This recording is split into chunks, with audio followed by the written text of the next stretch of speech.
welcome back to another episode of World of Tanks with Gainy Titan.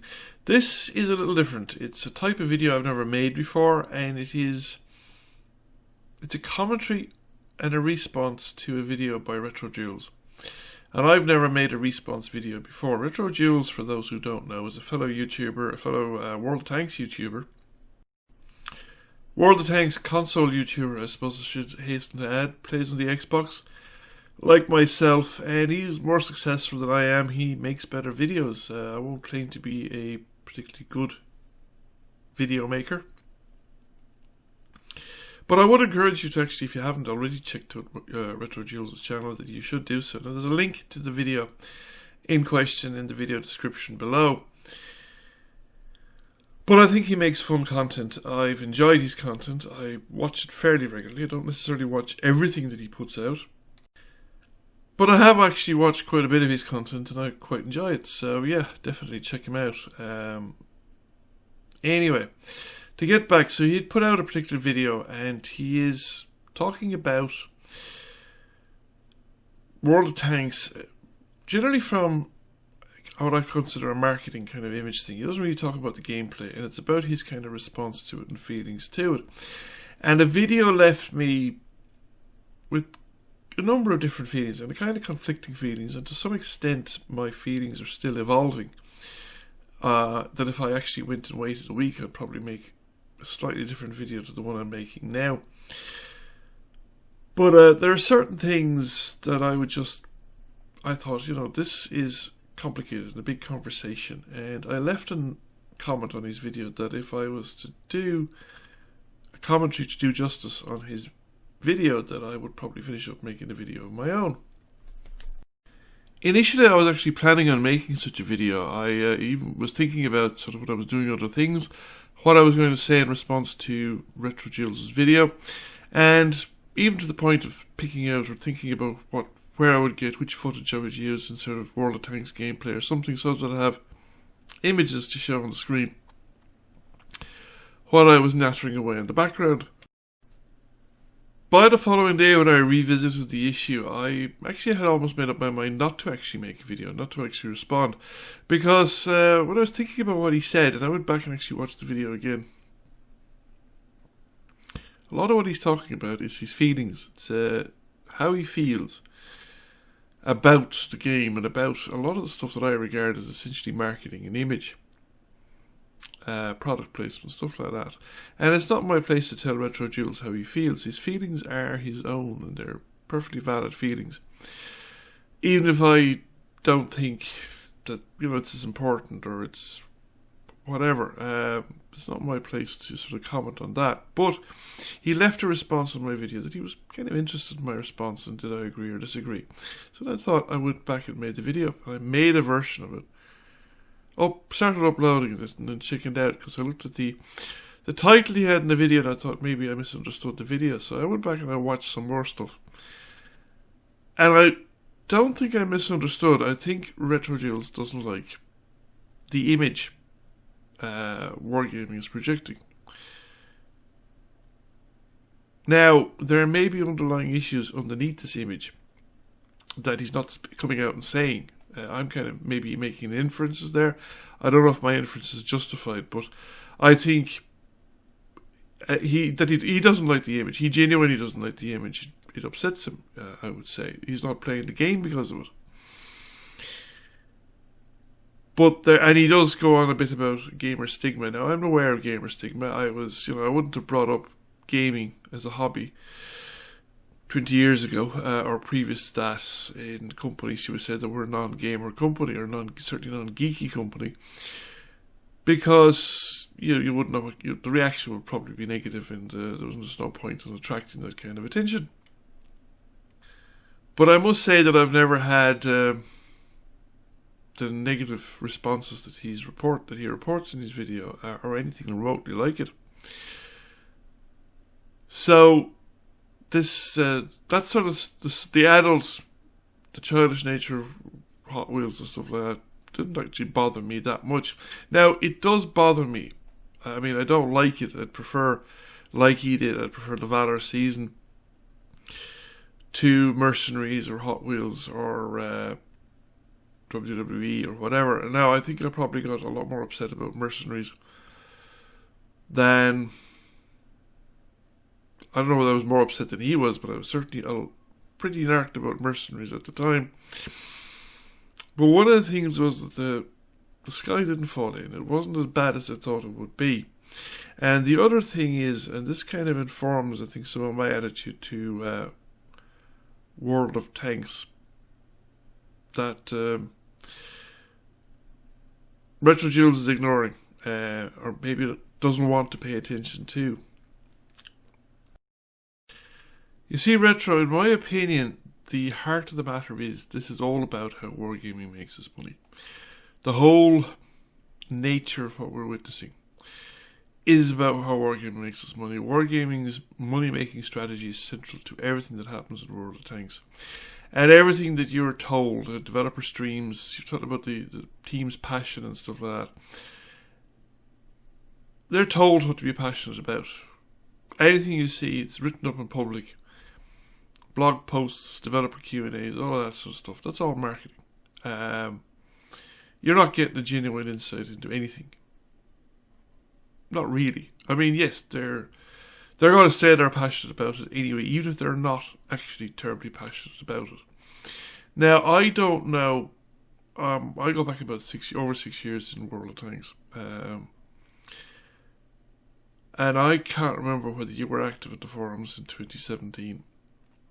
But if so, do you remember Dr. Bodge and the data download kind of controversy that was on the forums at the time? And for those that don't know what I'm talking about, I also have links to this in the video description. So back in 2017, a World of Tanks console user wrote a script to interrogate the World of Tanks online portal. So the stats page where you go up and look up your own stats, or you look up the stats of another player, the Hall of Fame, the whole ranking of players in order of their sort of merit, so to speak. That is all publicly available data, so anyone can interrogate it, and that's the data that's used by stat sites to collect your statistical details.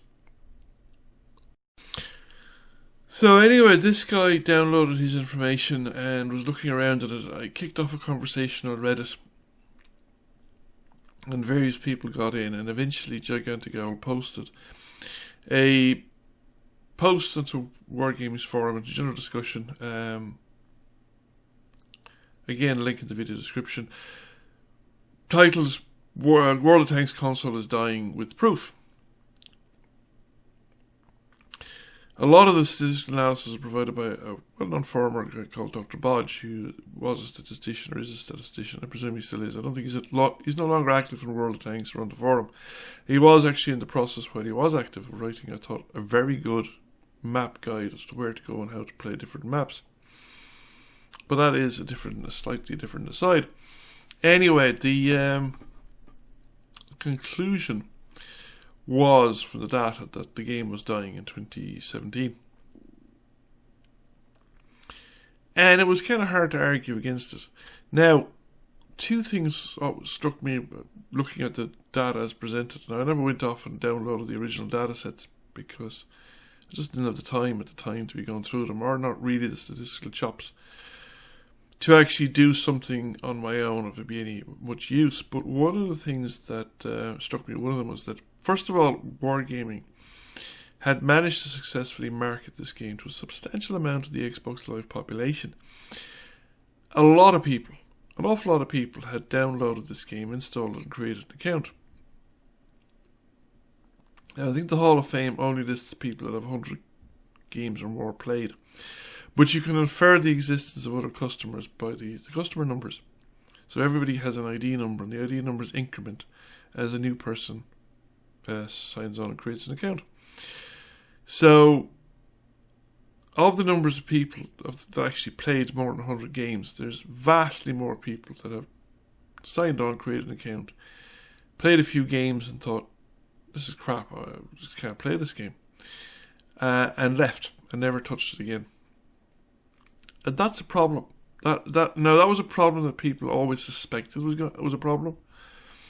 because there was always talk about the new player experience, and how particularly seal clubbing, the low tiers, tier 2 and tier 3 in particular, was an issue in the game.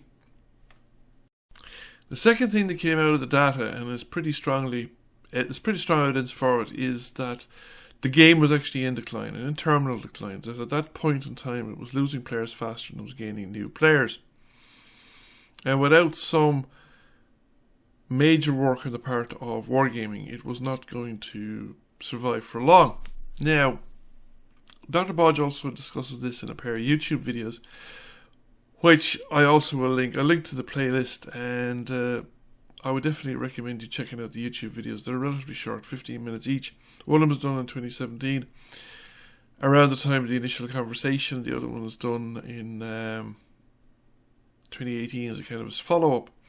And his prediction, which I thought, one of his predictions is that by 2019 the game will be defunct and more or less dead. Now that didn't happen, obviously, because we're still playing it. Does that mean he was wrong? Not necessarily. It just meant that the assumptions he was making were faulty. Something had changed in the meanwhile. Now, I think that one of the things that changed is Wargaming has genuinely managed to scrape together more people, bring more people into the game. I do think that there was a change in 2019. I think, in 2019, some of Dr. Bodge's predictions were coming true, in that queue times were getting longer. The battle queue times were getting significantly longer. I think I had, certainly for a long period in 2019, I was getting in excess of 2-minute waits, up to 4, 5, 6-minute waits to join battles. And I was also getting an increasing amount of less than 15 versus 15 games outside peak times. But I was occasionally getting less than 15 versus 15 games at times where I previously had no trouble getting 15 versus 15 games.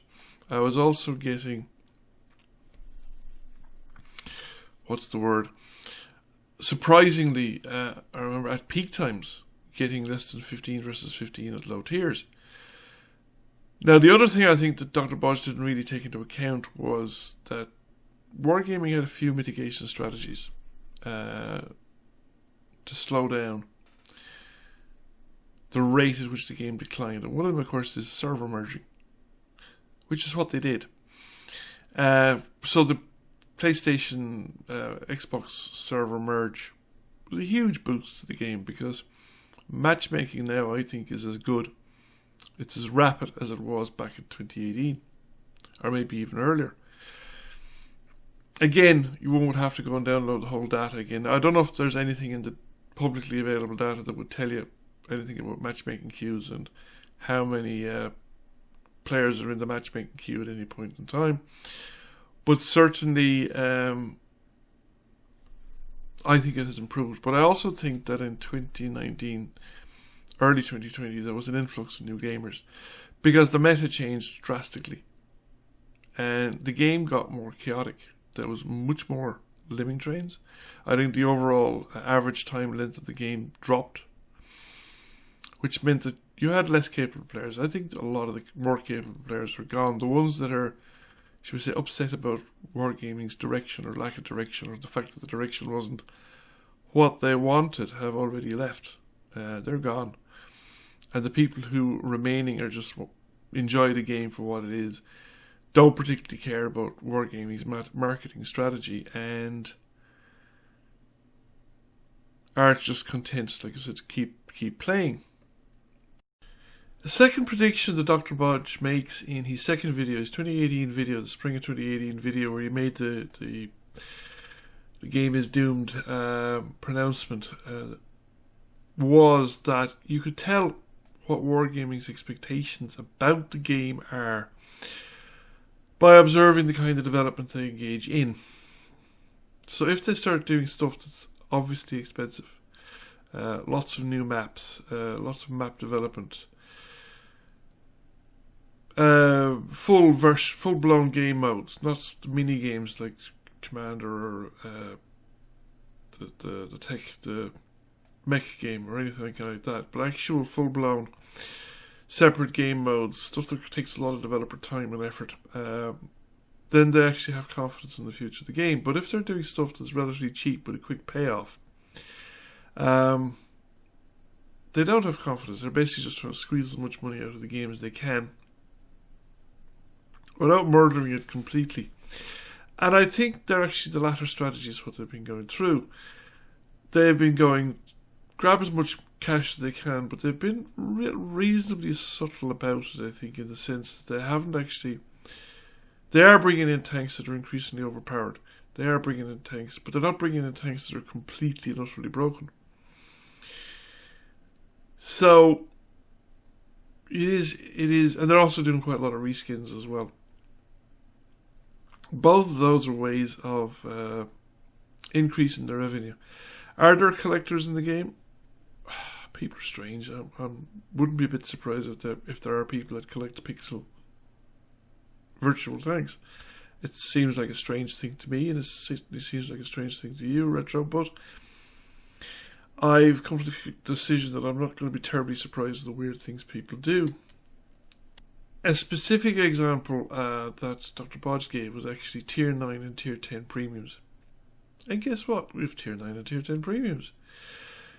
The other thing because premiums don't actually take a huge amount of developer time. So, the stuff they're doing is relatively low key. Okay, they brought in a new map, but it's just one new map. They haven't brought in dozens and dozens of maps. That takes a lot of developer time.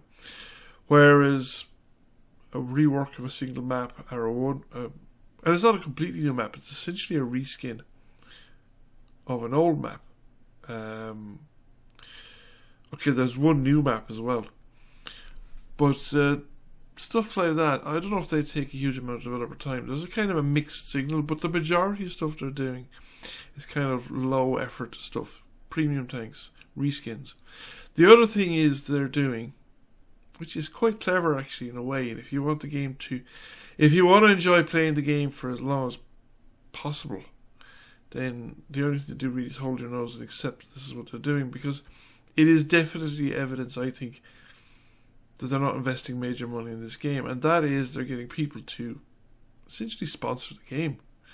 So WWE, I presume, paid money for their product placement in the game. I don't presume that it was the other way around. I presume it was WWE were paying money to Wargaming. And Wargaming supported it by reskinning a bunch of tanks, not a lot of tanks, but reskinning a few tanks so they'd have something to sell to people who actually liked the WWE theming. They've now turned around and done the same thing with but Hot Wheels. Again, they've reskinned a number of tanks to support the theming, and presumably Hasbro, whoever owns Hot Wheels, is actually paying more of the tanks for the product placement. Now this leads on to the final thing. Is World of Tanks going to appear in the next generation consoles? Well, in one way it is, because my understanding of the next generation consoles, I haven't delved very deeply into them yet, but my understanding with Microsoft is basically if you can play it on an existing console, you'll be able to play it on the new consoles, because they want to encourage cross-platform compatibility, and they want to basically encourage people to buy Game Pass. And if you're buying Game Pass, the thing is that you're not basically walking away from your previous game library, or you don't have to buy the game again reissued for the new console. You just pay for Game Pass and you can play it on whatever device you happen to have handy at the time. So I would say almost certainly World of Tanks will be available on the new consoles, but will it be upgraded? I really doubt it. I mean, if it turns out that World of Tanks is upgraded for the new console, then that means Wargaming is actually investing some serious money into the game. And then I'm just wondering, what are they going to do to be more successful? Where are the new customers going to come from, and how are they going to retain them? Because I think that's a fundamental problem World of Tanks has. I think it has two fundamental problems, in my opinion. One of them is the new player experience is terrible. Like, I put up with it because I was curious about the tanks, and I kind of got the game, well, I got it well enough to keep playing it. I wasn't, should we say, personally, my self-image wasn't vested in the notion that I'd have very high kill-to-death ratios and things like that. Now, later on, when I realised exactly how crap I was, I did have enough pride, should we say, to try and get better at the game, but at that stage I was already hooked and I already sussed some of the basics.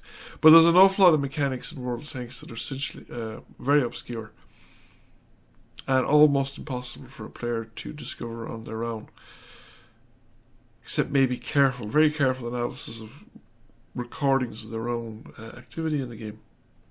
The other thing that I think mitigates against this game, and it's a kind of a reflection, I suppose, of the game. As far as I know, World of Tanks is one of the early free-to-play model-type games. But its monetization model is, as far as I'm concerned, they're monetizing frustration. So, probably the most cost-effective thing you can do in World of Tanks with your money is to buy premium time. Buying premium time gives you at least a 50% reduction in the time take to grind, because you double your experience and you effectively double your earnings. So it massively reduces the time that it takes you to grind out tanks to get up to Tech 3s, and you can get further up to Tech 3 before you start losing silver, assuming you're an average player or worse. I think it's only the fairly good players that actually make silver at high tiers. So,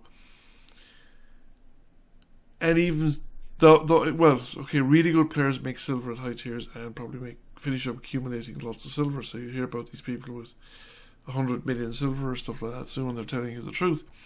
But you're also going to get people who are going to have to buy premiums or just go back down to their favourite Tech 3, Tier 5, Tier 6, Tier 7 tanks. I think Tier 7, Tier 8 is kind of the optimal for making money if you have a premium account. And then playing those tanks extensively in order to build up a bank of silver so that they can now play Tier 9 and Tier 10. And that's quite frustrating. And I think it puts people off. It's not, I think, a good thing. It's not a smart way to do it. It's what they thought of at the time. But it's built into the DNA of World of Tanks, and I don't see a way of getting around this or changing this without actually making some fundamental changes to the game. Are Wargaming going to do that? Well, as I said, I think it's unlikely. Based on the pattern of investment we've seen over the last 3 years, relatively cheap stuff. Okay, the Mercenaries probably was moderately expensive, but it wasn't as expensive as completely creating half a dozen new tech lines, because most of the components, the graphic design elements, even the research in terms of how the ballistics of the guns worked and the armor models of the tanks and stuff like that, was all done because they were basically mixing and matching stuff that were on pre-existing tanks and tweaking them maybe slightly. They weren't conceptualizing new tanks from a complete beginning. So again, it was relatively low cost for quite large change. And most of the things they've done since things are, I presume, really sponsored.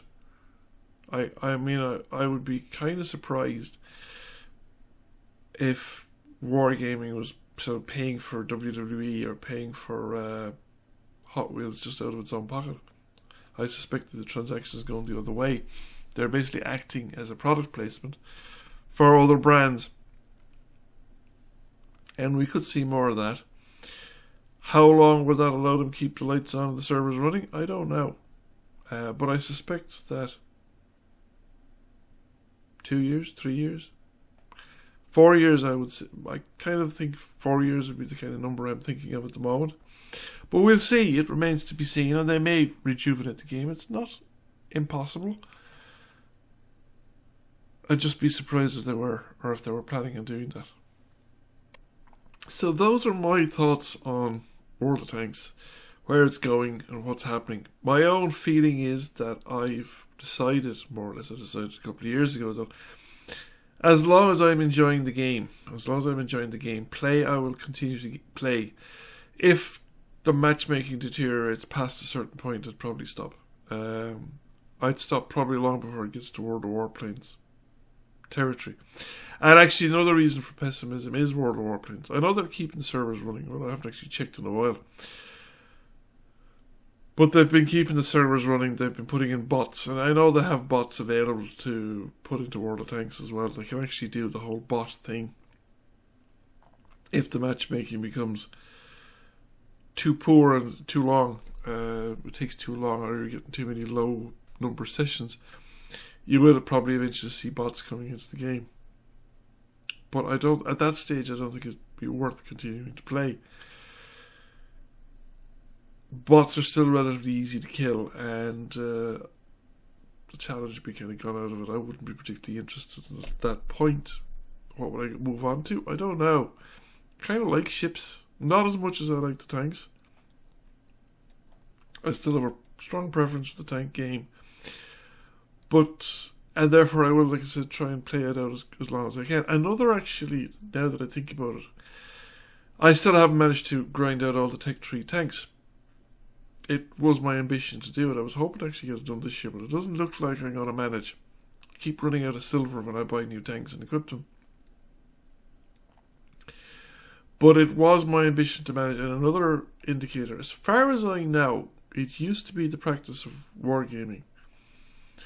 That if you was a senior technical engineer, if you unlocked that achievement, so basically you have managed to unlock and research every tier 10 tank in the game, you get an award for it. And you could inform wargaming, and they'll actually send you a medal, a physical medal of the reward badge or medal. And as far as I remember, I seem to recall an announcement, I think Raybot made it early this year, that the present stock of metal that's used to strike those badges or those medals, when that runs out, they will not be issuing any further senior technical engineer physical badges. And I think it was expected to run out around September. So they're probably gone at this stage. And that also strikes me as an indication that they don't expect the game to have much more life in it, because I'm pretty sure there was nothing particularly special about this metal that they were using. I know they said that there was supposed to be something special about it, but who would have known if they had used other metal? You know what I mean? As long as it's the same type of material, one person compares one badge to another, and they look the same. But it just seems to me that they're not going to do this. They're not going to make any more of them, because they don't want to have a stockpile of this stuff lying around for when they wind up, or at least it winds down into its final phase, final mode. So those are my thoughts. As I said, I'm going to keep playing. I'm determined to have as much fun out of this game as I possibly can. And I will keep playing as long as I get reasonable matchmaking against real people. When that stops, I'll probably stop as well. When that happens, I don't really know. Hopefully it's far away, but who knows. And I'm basically taking the attitude that I'm not particularly excited or excitable about future developments, unless all of a sudden something really amazing happens, in which case I would get excited again and enthusiasm restored and all kinds of stuff like that. But in the meanwhile, we'll see. We'll just go along with it. So have fun. I think don't let the man get you down, so to speak. Don't let the corporate behaviour and the corporate money grabbing get you down. This is what corporations do, and they get more and more blatant about it. The sort of, should we say, the more they think that whatever they're doing is got a limited shelf life, they will try and make hay while the sun shines, and they'll probably get more blatant about it as time goes along. Until such time then as, like I said, the thing goes into its kind of final phase. Will Wargaming come up with a replacement type free-to-play multiplayer PvP type game? Maybe. Maybe that mech game might come out eventually. And I do suspect that actually might be the real passion of at least some of the people in Wargaming Chicago, Baltimore, because that was their original thing. That's what they were trying to market when Wargaming roped them into making World of Tanks console.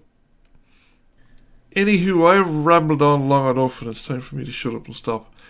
We're over half an hour at this stage, so thank you for watching. Thank you for anyone that had the patience to keep with me at this stage, and I will catch you all again soon. Bye for now. Thank you for watching. I hope you enjoyed the video. If you did, please press like, comment, share. It really helps the channel out, and if you have not already done so, please subscribe to the channel. I will catch you all again soon. Bye for now.